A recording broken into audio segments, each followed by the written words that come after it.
एक पहाड़ी के नीचे रामगढ़ नाम का एक गांव था। गांव के सारे जानवर हरी घास खाने के लिए सुबह उसी पहाड़ी के ऊपर बसे जंगल में जाते और शाम होते होते घर वापस आ जाते थे। हर दिन की तरह लक्ष्मी नाम की एक गाय अन्य गायों के साथ उसी पहाड़ी के जंगल में घास खाने के लिए गई थी।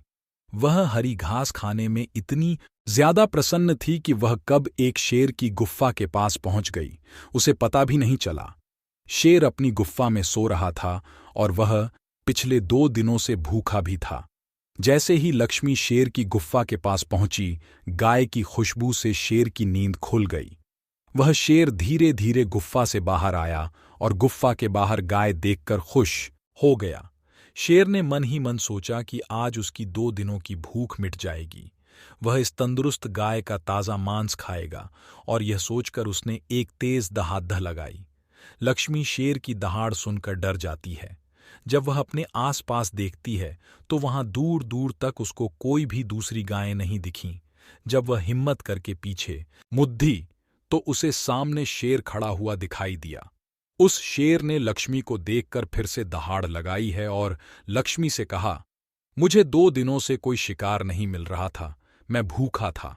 शायद इसलिए भगवान ने मेरा पेट भरने के लिए तुझे मेरे यहां पर भेजा है। आज मैं तुझे खाकर अपनी भूख मिटा लूंगा। शेर की बात सुनकर लक्ष्मी डर जाती है।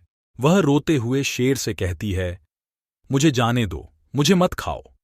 मेरा एक छोटा बच्चा है जो अभी सिर्फ मेरा ही दूध पीता है और उसे घास खाना अभी तक नहीं आया है। लक्ष्मी की बात सुनकर शेर हंसते हुए कहता है, तो क्या मैं अपने हाथ में आए शिकार को ऐसे ही जाने दूं? मैं तो आज तुझे खाकर अपनी 2 दिनों की भूख मिटाऊंगा।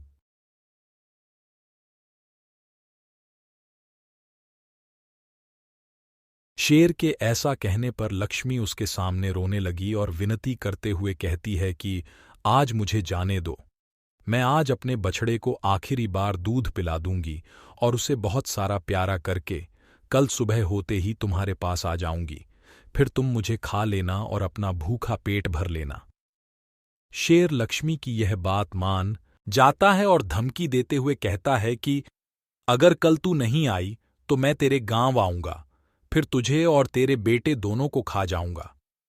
लक्ष्मी शेर की यह बात सुनकर खुश हो जाती है और शेर को अपना वचन देकर गांव वापस चली जाती है। वहां से वह सीधे अपने बछड़े के पास जाती है, उसे दूध पिलाती है और बहुत सारा प्यार करती है। फिर बछड़े को शेर के साथ हुई सारी घटना बताती है और कहती है कि उसे अब अपना ख्याल खुद ही रखना होगा। वह कल सुबह होते ही अपना वचन पूरा करने के लिए शेर के पास चली जाएगी। अपनी माँ की बातें सुनकर बछड़ा रोने लगता है। दूसरे दिन सुबह होते ही लक्ष्मी जंगल की तरफ निकल जाती है और शेर की गुफ्फा के सामने पहुंचकर शेर से कहती है, अपने वचन के अनुसार मैं तुम्हारे पास आ गई हूं, अब तुम मुझे खा सकते हो।